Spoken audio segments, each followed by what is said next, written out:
Hai, selamat datang semua. Untuk kupasan kali ini, jom kita fikir lebih jauh daripada sekadar soalan-soalan mudah. Kita akan belajar macam mana nak mereka bentuk respons AI yang betul-betul berkualiti tinggi. Anggap diri anda sebagai seorang arkitek kepada setiap interaksi anda dengan AI. Pernah tak rasa macam ni? Kita dah tahu apa yang kita nak, tapi AI tu macam tak faham-faham. Memang geram kan? Tapi berita baiknya, ia bukan salah AI tu sangat. Sebenarnya, ia tentang cara kita berkomunikasi dengan dia. Dan ya, itu sesuatu yang kita boleh perbaiki. Ini dia perubahan cara fikir yang paling penting. Anda bukan sekadar bertanya. Anda sebenarnya sedang membina satu seni bina niat. Fikirkan macam ni.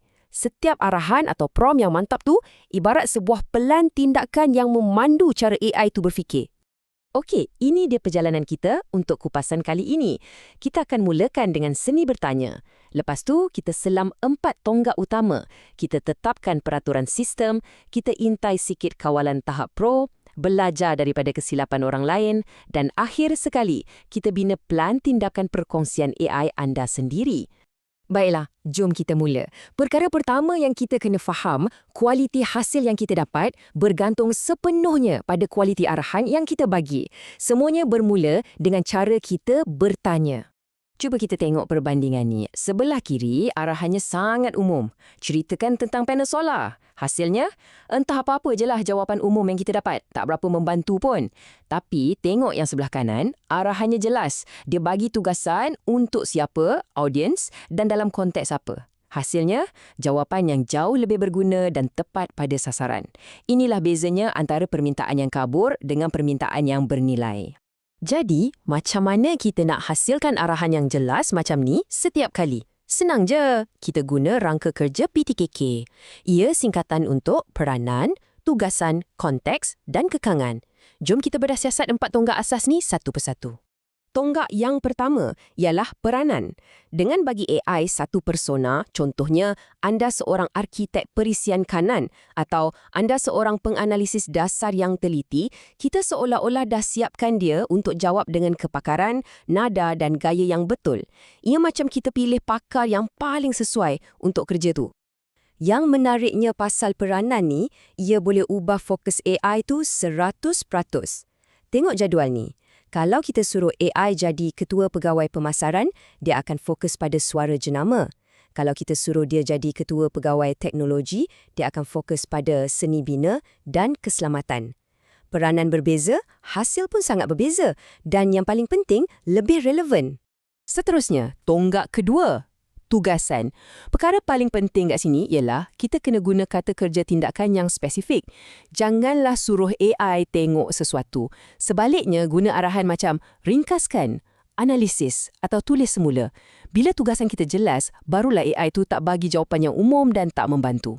Tonggak ketiga ialah konteks. Ini ialah semua maklumat latar belakang yang kita bekalkan pada AI. Tanpa konteks, AI tu main teka je. Dan tonggak terakhir, yang keempat, ialah kekangan.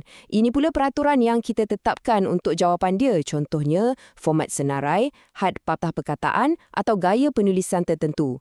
Anggap ia macam pagar untuk pastikan jawapan AI tu tak lari daripada landasan yang kita nak. Dan slide ni memang terbaik untuk tunjukkan macam mana semua ni berfungsi serentak. Kita beralih daripada bantu saya dengan pemasaran yang tak tahu nak mula dari mana kepada satu arahan yang lengkap dengan 4 tonggak. Peranan, perunding pemasaran. Tugasan, cipta plan. Konteks, kedai roti dalam talian. Kekangan, senarai berbulat. Hasilnya, kualiti jawapan yang meningkat berkali-kali ganda. Okey, sekarang kita dah faham cara nak bagi arahan tunggal. Jom kita level up sikit. Macam mana nak kawal kelakuan AI sepanjang perbualan kita dengan dia? Di sinilah arahan sistem main peranan penting untuk pastikan dia sentiasa konsisten. Fikirkan arahan sistem ni macam undang-undang asas untuk AI tu. Ia adalah satu set arahan tetap yang jadi panduan untuk persona dan nada model tu, tak kira berapa banyak pun kita berinteraksi dengan dia. Jadi kita tak perlu ulang benda yang sama setiap kali. Tengok betapa berkuasanya benda ni. Cuma dengan ubah arahan sistem daripada nada profesional kepada nada santai, personality AI tu terus berubah. Bayangkan betapa senangnya anda boleh sesuaikan suara AI itu dengan jenama anda atau untuk perbualan yang berbeza dan ia akan sentiasa konsisten. Baiklah, kita dah faham asasnya. Sekarang, jom kita tengok beberapa kawalan untuk pengguna pro. Anggaplah ini sebagai perkakasan canggih yang membolehkan kita menala halus pelan tindakan AI kita untuk dapatkan ketepatan yang paling maksimum. Salah satu kawalan ni ialah parameter thinking level. Bayangkan, ia macam tombol volume. Anda boleh pilih tahap low untuk dapatkan jawapan yang pantas dan murah, sesuai untuk tugasan mudah. Atau anda boleh pulas ke tahap high untuk biarkan AI itu berfikir lebih dalam bagi masalah yang kompleks. Semuanya tentang keseimbangan antara kelajuan dan kualiti. Satu lagi alat yang hebat ialah context catching atau cache context. Cara ia berfungsi sangat mudah. Anda bagi dokumen yang besar tu sekali je. Sistem akan proses dan simpan maklumat tu dalam cache. Lepas tu, untuk arahan seterusnya, anda cuma perlu rujuk pada cache tu. Hasilnya, kos lebih rendah dan masa menunggu pun jadi lebih singkat. Sangat berguna kalau anda selalu bekerja dengan dokumen yang sama berulang kali. Teori-teori ni semua memang best, tapi macam mana ia berfungsi dalam dunia sebenar bila kita guna pada skala yang besar? Untuk jawab soalan ni, jom kita intai sikit beberapa pengajaran penting daripada pasukan di Google yang guna Gemini setiap hari. Pasukan Google Cloud dah senaraikan 7 pengajaran teknikal utama yang mereka dapat masa guna Gemini untuk hasilkan sampel kod secara besar-besaran. Dan daripada 7 pengajaran tu, yang paling penting sekali ialah pecahkan masalah. Mereka dapati kalau kita minta AI buat terlalu banyak benda dalam satu arahan, ia akan mula buat silap dan berhalusinasi. Maksudnya, ia reka maklumat yang tak betul.